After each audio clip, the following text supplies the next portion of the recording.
யாருடைய உத்தரவு என்பது இப்படி பண்ணுறாங்கன்னு தெரியல. இருந்தாலும் கமிஷனர் வந்து காவல்துறை கமிஷனருக்கும் மாநகராட்சி கமிஷனர் லெட்டர் கொடுத்து அனுப்பிச்சிருக்கோம். அவங்க என்ன பதில் சொல்கிறாங்கன்னு பார்த்துக்கிட்டு நாங்கள் இங்கே போராட்டம் தொடர்ந்து நடத்துவோம். நாங்கள் வந்து டிக்கெட் எடுத்தோம், 1,50,000 லட்ச ரூபா செலவு பண்ணி வாரணாசி போய் டிக்கெட் எடுத்தோம். எங்களை தடுக்கலாமா? உரிமை இருக்கா காவல்துறைக்கு தடுப்பதற்கு? ஏன் தடுக்கிறாங்க? சரி, வாரணாசி தான் விடல, மெட்ராஸில் போய் போராட்டம் எங்களை ஏன் தடுக்கிறாங்க? தடுக்கக்கூடாது. சரி, எங்கள் ஊரில் திருச்சியிலே போராட்டம் நடத்துனால அதுக்கு என்ன எங்களுக்கு உரிமை இருக்கா இல்லையா? எங்கள் தலைவர்லாம் எல்லாம் வயசானவங்க, நாங்கள்லாம் எனக்கெல்லாம் ஹார்ட் பைபாஸ் சர்ஜரி பண்ணியிருக்கேன். என்னை தூக்கி போட்டாங்கன்னா செத்து போயிடுவேன். இந்தியா ஒரு ஜனநாயக நாடு. இந்த ஜனநாயக நாட்டில் ஆர்டிகல் 19 படி எங்களுடைய உரிமைக்காக பேசலாம், எழுதலாம், போராடலாம் இருக்கு. நான் கூட சென்னை ஹைகோர்ட்டில் 3 ரிட்பெர்ஷன் போட்டு, இந்த ரிட்பெர்ஷனில் ஹைகோர்ட் ஜட்ஜி சொல்லியிருக்காரு, police has no locus standi to prevent ஐயாட்டன் பார்ட்டி ஃபார் எனி அஜிடேஷன். நான் ஏதாவது அஜிடேஷன் சொன்னால் என்னை தடுக்கக்கூடாது, போலீஸுக்கு அதிகாரமே இல்லைன்னு 3 உத்தரவு போட்டு கொடுத்துருக்காங்க.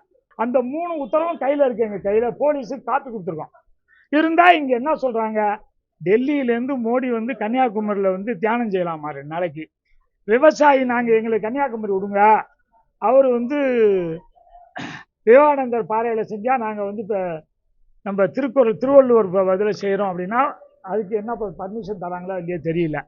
சரி, இங்கே இந்த பொயாமரி சுடுகாட்டிலேயே சிலர் காவிரி கரையில் உட்காந்து நாங்கள் 2 நாளைக்கு தியானம் செய்கிறோம், எங்களை காப்பாற்றுங்க, 1 லட்சம் விவசாயி தற்கொலை செய்து கொண்டார்கள், 14 லட்சம் கோடி கார்பரேட் கம்பெனிக்கு தள்ளுபடி பண்ணுறான். ஆனால் 90 கோடி இந்து விவசாயிகள் வாங்கிய 1 லட்சம் கோடியை தள்ளுபடி பண்ண மாட்டேங்கிறாங்க. ஏன்?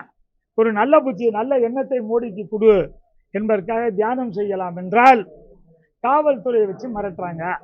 காவல்துறை வாங்க வாங்கன்னு கூப்பிடுறாங்க.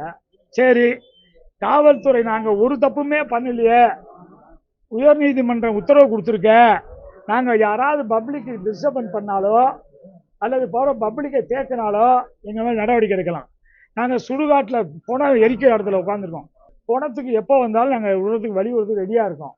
ஆனால் எங்களை வான்னு கூப்பிடுவது ஜனநாயகத்துக்கு எதிரான ஒரு கோரிக்கை. நாளை இதனுடைய பலனை அவங்க அணிவிக்கணும். எங்களை வந்து கூப்பிடக்கூடாதுல்ல. நாங்கள் யாருக்காவது டிஸ்டர்ப் பண்ணுறோமா? பப்ளிக்கு போகிற டிராஃபிக் இடைஞ்சல் பண்ணுறோமா? இல்லை பொதுமக்களுக்கு இடைஞ்சல் பண்ணுறோமா? இல்லை யாருக்காவது நாங்கள் இடைஞ்சல் பண்ணுற மாதிரி உட்காந்துருக்கோமா? நாங்கள் சுடுகாட்டில் ஒரு ஓரமாக பணம் எரிச்ச இடத்துல உட்காந்துருக்கோம். அதை கூட தடுப்பது என்பது யாருடைய உத்தரவு என்பது இப்படி பண்ணுறாங்கன்னு தெரியல. இருந்தாலும் கமிஷனர் வந்து காவல்துறை கமிஷனருக்கும் மாநகராட்சி கமிஷனர் லெட்டர் கொடுத்து அனுப்பிச்சிருக்கோம். அவங்க என்ன பதில் சொல்கிறாங்கன்னு பார்த்துக்கிட்டு நாங்கள் இங்கே போராட்டம் தொடர்ந்து நடத்துவோம். அதை மீறி காவல்துறை கைது செய்தால் எங்களை கைது செய்து ஜெயிலுக்கு அனுப்பணும். எங்களுக்கு உங்களுக்கு நல்லா தெரியும், நாங்கள் வந்து டிக்கெட் எடுத்தோம், 1,50,000 லட்ச ரூபா செலவு பண்ணி வாரணாசி போய் டிக்கெட் எடுத்தோம். எங்களை தடுக்கலாமா? உரிமை இருக்கா காவல்துறைக்கு தடுப்பதற்கு? ஏன் தடுக்கிறாங்க? சரி, வாரணாசி தான் விடல, மெட்ராஸில் போய் போராட்டம் எங்களை ஏன் தடுக்கிறாங்க? தடுக்கக்கூடாது. தடுக்கிறாங்க. சரி, எங்கள் ஊரில் திருச்சியிலே போராட்டம் நடத்துனால அதுக்கு என்ன எங்களுக்கு உரிமை இருக்கா இல்லையா? அரசியலமைப்பு சட்டம் எங்களுக்கு அனுமதி வழங்கி இருக்கிறதா இல்லையா? உயர்நீதிமன்றமே எங்களுக்கு அனுமதி வழங்கி இருக்கிறது, காவல்துறை வந்து எங்கள் மேல் நடவடிக்கை எடுக்கக்கூடாதுன்னு சொல்லி. அதை மீறி செய்கிறாங்கன்னா கோர்ட்டை மீறி பண்ணுறாங்க, சட்டத்தை மீறி பண்ணுறாங்க. இப்போ நாளைக்கு நாங்கள் கண்டெம்ட் ஆஃப் கோர்ட்டு போட்டோம்னா பதில் சொல்லி மாட்டிக்குவாங்க இவங்க. இப்போ பார்த்தா பெருசாக தெரியலாம் எங்களை பிடிக்கிறது அவங்களுக்கு. நாளைக்கு கோர்ட்டுக்கு போயிடுச்சுன்னா கோர்ட்டு என்ன வேணாலும் செய்யும். இப்போ எங்கள் தலைவர்லாம் எல்லாம் வயசானவங்க, நாங்கள்லாம் எனக்கெல்லாம் ஹார்ட் பைபாஸ் சர்ஜரி பண்ணியிருக்கேன். என்னை தூக்கி போட்டாங்கன்னா செத்து போயிடுவேன். 3-4 மாதம் தான் ஆகுது. இப்போ எங்களை வந்து விவசாயியை தடுக்கக்கூடாது என்பது எங்களுடைய கோரிக்கை. நாங்கள் யாருக்கும் இடைஞ்சல் பண்ணுறேங்கிறது உறுதிமொழி. நாங்கள் யாரும் வந்து பப்ளிக் நியூசன்ஸ் இல்லைங்கிறது எங்கள் உறுதிமொழி. நாங்கள் உட்காந்துருங்க, நீங்கள் வச்சா வேணாம் போங்க, நாங்கள் சும்மா உட்காந்துருக்கோம் என்று காவல்துறையை கேட்டுக்கொள்கிறோம். இல்லை மீறி எங்களை கைது பண்ணிங்கன்னா ஜெயிலுக்கு அனுப்புங்க. அதை விட்டுட்டு சும்மா சாயந்தரம் போனால் வீட்டுக்கு போங்க ஏன்னா போக மாட்டோம்.